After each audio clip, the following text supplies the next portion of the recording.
আল্লাহর উপর আস্থা এবং বিশ্বাস সংসদের প্রবেশদ্বারে ফিরিয়ে আনা হয়েছে। অর্থাৎ এই সংবিধানে কিছুদিন আগেই পরিকল্পিতভাবে ভারতের এজেন্ডা বাস্তবায়ন করতে গিয়ে একটি দল তারা আল্লাহের উপর সর্বশক্তিমান আল্লাহর উপরে আস্থা এবং বিশ্বাস সেটা উত্তোলন করে ফেলেছিল। এবং সেই উত্তোলিত বিষয়কে নিয়ে আল্লামা দেলোয়ার হোসেন সাঈদী রহিমাহুল্লাহ তাআলা মরহুম মাগফুর তিনি বলেছিলেন, আল্লাহর প্রতি অবিচল বিশ্বাস এবং আস্থার কথা বলেছিলেন শহীদ প্রেসিডেন্ট জিয়াউর রহমান। সেটাকে মুছে ফেলে দিয়ে উনি সেখানে এমন এক আইন মন্ত্রী দিয়েছেন, আমি বলি আমার ভাষায় সরকারকে ভূতে ধরেছে। আল্লাহর উপর আস্থা এবং বিশ্বাস যারা সরিয়েছে তাদেরকে এই দেশে কোনোভাবেই মানুষ সেই সংহতি মেনে নেবে না।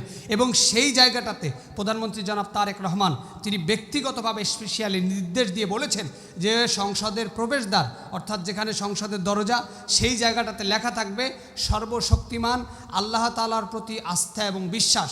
এমন কথাটাই আমাদের প্রত্যেকের হওয়া উচিত, কারণ একজন মুমিন মুসলমান হিসাবে তিনি তার সার্বভৌম ক্ষমতার মালিক একমাত্র আল্লাহ তাআলাকে মনে করবেন।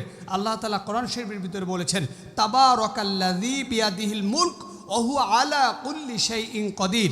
আল্লাহ তাআলা বলছেন, তাবারাকাল্লাযী বিয়াদিহিল মুলক ওয়া হুয়া আলা কুল্লি শাইইন কদির।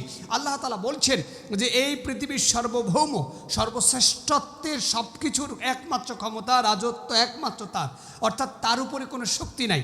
অথচ সেই শক্তি আস্থা এবং বিশ্বাস যেইটা সংসদের এক শ্রেষ্ঠতম সংবিধানের মূল অবকাঠামো ছিল সেটাকে পরিবর্তন করে একটা নোংরা দিকে আমাদের দেশকে নিয়ে যাওয়া হচ্ছিল এবং পরিকল্পিতভাবে আমার দেশকে বাজেয়াপ্ত করার পরিকল্পনা করা হচ্ছিল। সেই জায়গাটাতে জনাব তারেক রহমান বাংলাদেশের প্রাইম মিনিস্টার বা প্রধানমন্ত্রী যিনি স্পেশালি নির্দেশনা দিয়ে এই প্রবেশের দ্বারে খোদাই করে এটা লিখতে বলেছেন।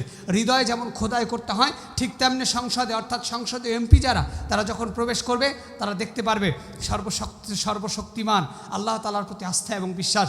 এই ধারণাটা যদি তারা হৃদয়েও খোদাই করতে পারে এবং সেটা সেই চেতনাকে জাগ্রত করে তারা যদি সংসদ পরিচালনা করতে পারে, আমরা কনফিডেন্টলি বলতে পারি আগামীর বাংলাদেশে আল্লাহ তাআলা রহমত বরকত মাগফিরাত দিয়ে ভরে দিবেন এবং এই দেশে যত অভাব অনটন অর্থনৈতিক সমস্যা যেই সকল মেকানিজম তৈরি হয়েছে আল্লাহ তাআলা সমস্ত কিছু দূরীভূত করে দিবেন। কারণ একমাত্র আল্লাহই পারে তার বান্দাকে শ্রেষ্ঠত্ব সৌন্দর্য এবং সুন্দর শ্রেষ্ঠত্ব উপহার দেওয়ার জন্য। এজন্য আমরা বিশ্বাস করি এই আল্লাহর প্রতি অবিচল বিশ্বাস এবং আস্থা এটাকে ধরে রেখেই এই সরকার আগামী দিনে বাংলাদেশকে নিয়ে কাজ করবে। ইসলামী চেতনাধারী ব্যক্তিগুলোকে সরকার পাশে রাখবে এবং ইসলামী চেতনা এবং মূল্যবোধকে নিয়ে আগামীর বাংলাদেশকে সুন্দর করে সাজাবে। আল্লাহ তাআলা আমাদেরকে আমাদের বাংলাদেশকে আল্লাহর উপরে তার শ্রেষ্ঠত্বের উপরে আস্থা এবং বিশ্বাসের উপর অবিচল থাকার তৌফিক দান করুক।